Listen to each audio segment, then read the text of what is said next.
மஞ்சள். பொதுவா நல்ல காரியங்கள் ஸ்டார்ட் பண்றதுக்கு முன்னாடி இந்த மஞ்சள் எடுத்து வச்சு தான் ஸ்டார்ட் பண்ணுவாங்க. நம்ம வீட்டில் கூட நம்ம அம்மா அக்கா தங்கைகள் நமக்காக நாம நல்லா இருக்கணும்ன்றதுக்காக மஞ்சள் புடவை கட்டிக்கிட்டு தான் வேண்டிக்குவாங்க. அப்படி அந்த மஞ்சள்னாலே ஒரு தனி வைப்பு தாங்க. நம்ம கொடியில கூட அந்த வைப்ரண்டான அந்த எனர்ஜெட்டிக்கான அந்த மஞ்சள் இருக்குமே,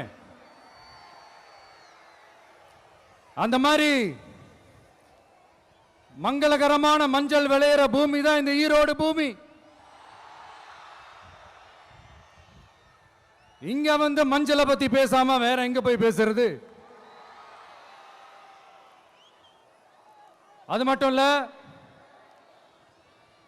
இங்க ஒரு மகத்தான ஒரு மனிதரை பத்தி நம்ம பேசி ஆகணும். இந்த ஈரோடு மண் விவசாயத்துக்கும் பேர் போன மண். இங்க நடக்கிற அந்த விவசாயத்துக்கு மிக முக்கியமான ஒரு கவசமா இருக்கிறது என்ன தெரியுமா? காலிங்கராயன் அணை,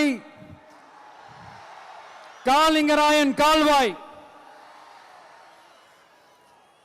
காலிங்கராயன் அணை கட்டினதுலையும் கால்வாய் வெட்டினதுலையும் உயிரான உணர்வு பூர்வமான நிறைய விஷயங்கள் இருக்குது.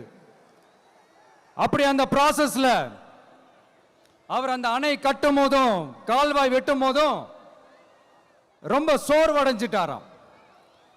அப்ப அவங்க அம்மா அதை பார்த்துட்டு சொன்னாங்களாம், மகனே காளிங்கா, தயிர் வித்த காசு தாழ்வாரம் வரைக்கும் இருக்குது, மோர் வித்த காசு முகுட வரைக்கும் இருக்குது, அதை எடுத்துக்கிட்டு போய் அணைய கட்டியா கால்வாய வெட்டியான்னு சொல்லி தைரியம் கொடுத்தாங்களா?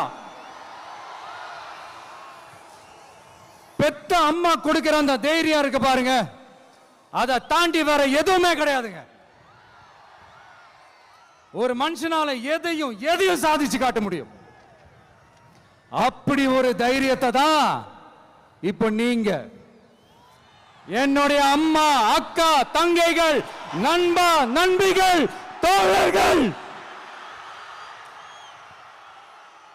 எல்லாரும் எனக்கு கொடுத்திருக்கிறீங்க. அதே தைரியத்தை, அதே துணையா என் கூட நிக்கிறீங்க.